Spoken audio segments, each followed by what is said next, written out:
Kung sabaw ang atong hisgutan niya nagkataas na ang atong edad, magkasinabot kita ana. Siyempre mag-utan ta mga dol, kanang pinakalit nga utan bitaw nga dali ra kay mahuman ba. Tara, food trip ta mga dol, uban ko ninyo magluto ani. Pag out na ko sa trabaho mga dol, largo rin ko sa merkado kay para mangumpra ko sa kung lutuonon. Kay murag ginamandaman man ko ning minuha. Sa tinuod lang dugan ni ko nagplano ani minuha, pero usahay mapakgang mangud kay naa ko'y laing gunahan nga lutuon ba.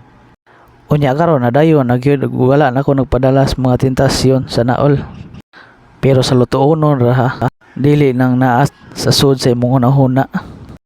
Nya samtang napabukal ko og tubig, naghiwa lang pud ko og lamas sama sa luya, bombay, kamatis, tanglad.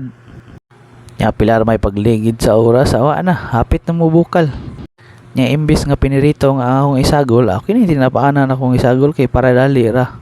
Nya ako lang gibira nga ang ikog mga dul kay magingon sila nga makahubog kuno na. Nya pilaray pagligid sa panahon wa na nibukal ng tubig nga tubig sa dagat man siguro ni. Unya instead nga uyap ang isagol, kining dagko nga pasayan akong isagol kay para dili ta mabawog hagpat ba.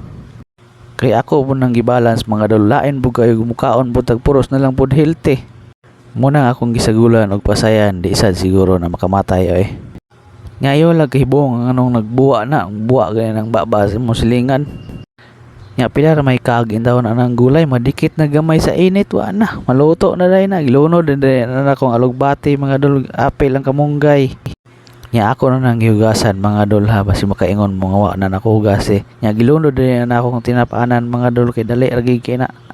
Sa una man gud nagutan ko giuna nako ang subak niya usa pa ang gulay ni. Nayon ni comment nga ngano kunong giinaton ako. Nya mo to karon nga mong giulhin na nako ang subak kay basig na po niya mo comment pa.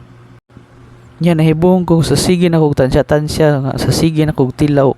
Murag ako may nilami ani na wa na gini mamao.